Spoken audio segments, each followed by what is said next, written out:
Micah Parsons is in line for a big contract. There was a report out that maybe the Cowboys have already have an offer out to Micah Parsons that would make him the highest paid non-quarterback in the league in NFL history. And so Jerry Jones was at the owners' meetings in Florida yesterday, and he had a discussion about not only working with Micah to try and find commonality on a deal, but also maybe a little bit of a shot at Micah Parsons' agent, David Mulugheta. Let's take a listen. The agent is not a factor here or something to worry about. And I don't know his name. And so my point is that I'm not trying to demean him in any way. But this isn't about an agent. The agent doesn't have one thing to do with what we're doing when we get on a football field against a team. Micah does. To the degree I'm involved, I do. The people that have something to do with what we do going forward relative to our fans in football are me and the player, not the agent. What the hell is this? What the hell is Jerry talking about? So Clarence Hill, who's covered the Cowboys for a long time, sent out the following tweet. Jerry Jones with blatant disrespect to Micah Parsons' agent, David Mulugheta. The agent is not a concern here. Mulugheta is one of the best and most respected agents in the NFL. Parsons is wise to have hired him. So, Micah Parsons. Did Mulugheta get fired by T. Higgins? Yeah. I believe so. Yeah. Well, all right. Anyway, here's the thing is Jerry's not wrong in the most direct line of communication from him to Micah or in any business deal, anything you're doing. It's the quickest way, fastest way to get stuff done.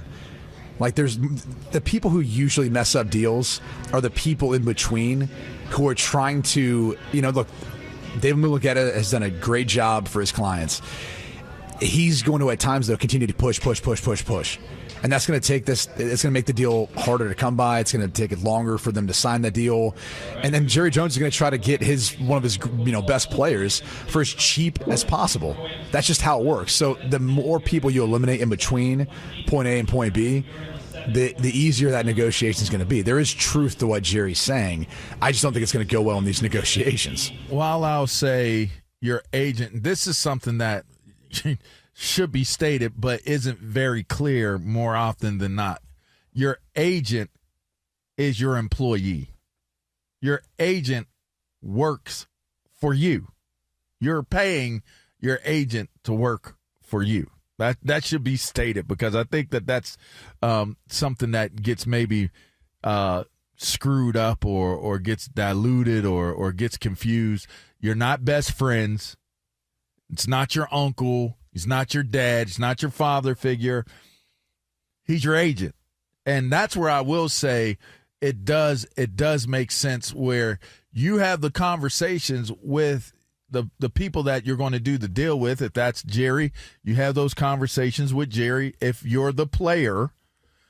And then as you get deeper into the negotiations and the conversations, then you allow this is how I view it. Now, maybe people have a different approach to how they go about doing these things, and clearly I got screwed. So maybe my approach isn't the right approach, but I just feel like you should be in conversations with the people who are paying you during those times so you guys can have a firm understanding of what the deliverables are, what the expectations are on both sides. And then you let the agent kind of like go through the language of it and the different things that are connected to it. Because in the end, if we're being honest, agent, if you look at the definition of what an agent is, they're hired to find something.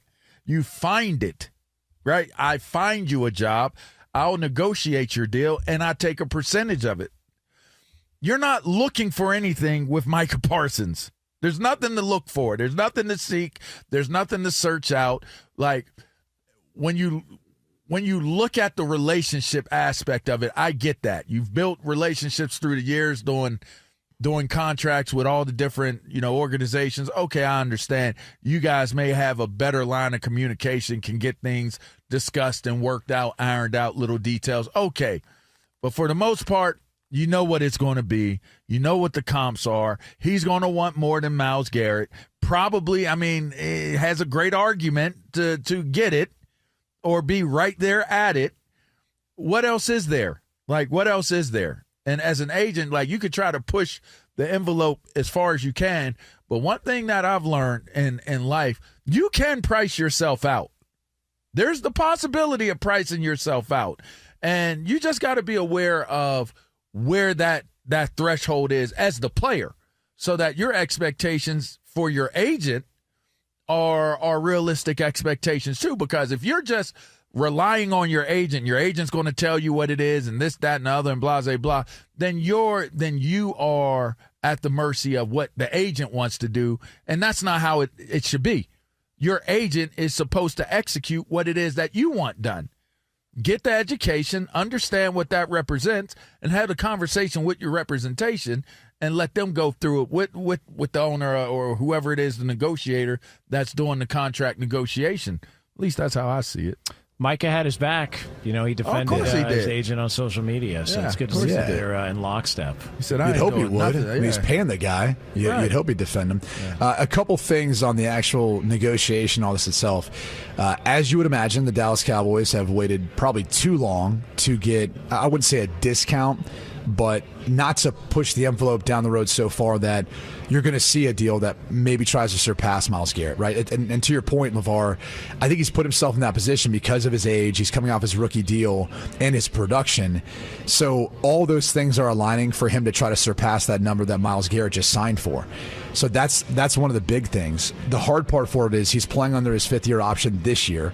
So he's going to make a little over $24 million, which the reason why that kind of matters from a cap planning standpoint and negotiation standpoint is when you get this far down the road in a rookie deal, the team has prepared for, having you on under the cap for, X amount of dollars based on how things are going. So, let's say after year 3 in 2023, they would have had him planning on him being there for year 4, being there for that fifth-year option because he's obviously proven himself. And so they can plan that into a lot of their other negotiations and what things look like. Well, now you get to the fifth-year option. You've already planned into $24 million, but it's probably going to be more substantial than that. And then you have to at least look at the next 2 years as far as the franchise tag and then a second franchise tag. That's the floor of the negotiations. And the problem with that is that number obviously increases exponentially because of the Myles Garrett deal and how that impacts his specific position.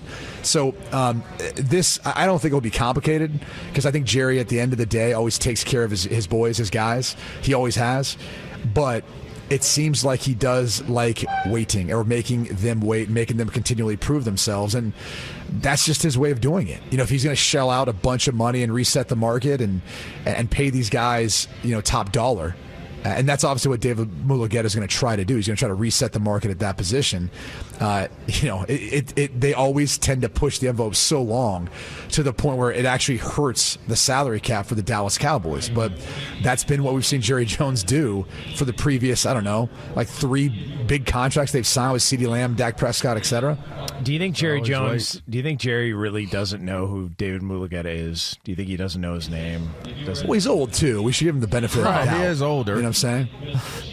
And his first deal wasn't like a significant deal, but I don't know how many players have played for Dallas that Mulugeta has represented, and how many times has Jerry Jones gotten involved in the negotiation. I just looked up. I think Malik Hooker is a David Mulugeta client. I think.